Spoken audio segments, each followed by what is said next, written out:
So once again, I'm really sorry I had to take a break from Godzilla Sundays, but I'm back.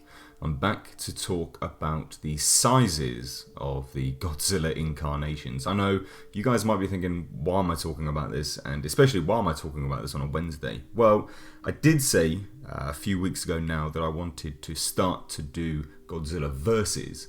So it's really important to get the sizes of the kind of iterations of Godzilla in and kind of set in stone, so then when we start to discuss the verses, you guys can go and throw out some suggestions on what iteration of Godzilla you would want to go up against a particular kaiju or beast from fiction. So that's kind of why we're doing it, and also I thought it would be a good, nice return to Godzilla Sundays, even though it's on a Wednesday. So, as we know, when Godzilla first ever appeared, he was considered to be absolutely massive. And how tall was he, I hear you ask? Well, he was 50 meters. I know, a lot of people may be surprised to hear that. Obviously, this was considered the king of the monsters. And he remained this size all the way through the Showa era. However, when he returned in '84, Godzilla would be a staggering 80 meters. Yes, that's right. Godzilla gained 30 or so meters, and he was his new tallest ever, until the latest incarnation would give him another 20 meters, and he would end up 100 meters tall. This would remain essentially the tallest Godzilla we would have seen for a really long time, and it would kind of flip backwards and forwards in height, but it wouldn't be outdone until the 2014 Monsterverse incarnation. So this would return us to the 100-meter height, but it would also just add that little bit more, and this version of Godzilla would come in at a staggering 108 meters tall. Of course, bigger is always better, and Toho did not want to be outdone, so when they decided to create their Shin Godzilla, this would now be the new tallest Godzilla. He would come in at 118.5 meters tall. This was, of course, in his final form, or the form before he died, and we see the human mutation versions of him. And this would be the tallest.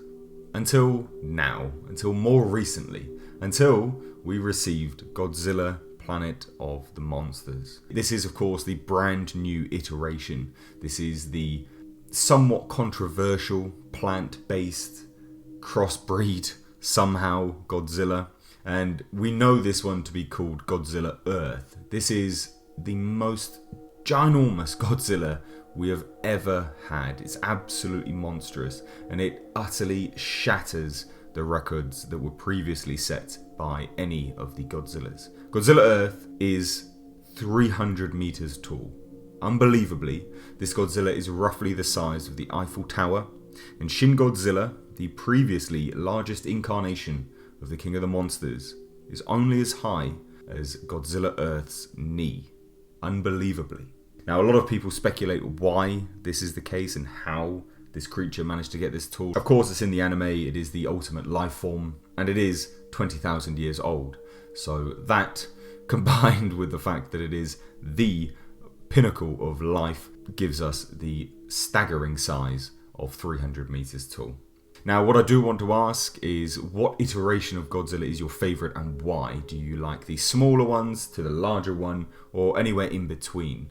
And what I do want to pose as another question as well is, when Legendary return with their Monsterverse version of Godzilla, do you think Legendary will be sneaky and just make him a little bit bigger than Shin Godzilla, making their Monsterverse once again the biggest live action depiction of Godzilla? Or do you think they will settle at 108 meters tall? Let me know all your thoughts down below in the comment section. Please do let me know now some suggestions for particular Godzilla and kaiju battles that you think would be good to kind of versus and discuss and talk through who would win in a fight. Drop those thoughts down below in the comment section. If you're new to the channel, please do hit that subscribe button. Check out all my other content and, of course, the Godzilla Kaiju playlist. As always, I've been Mr. H, and until next time, I will catch you in the comment section.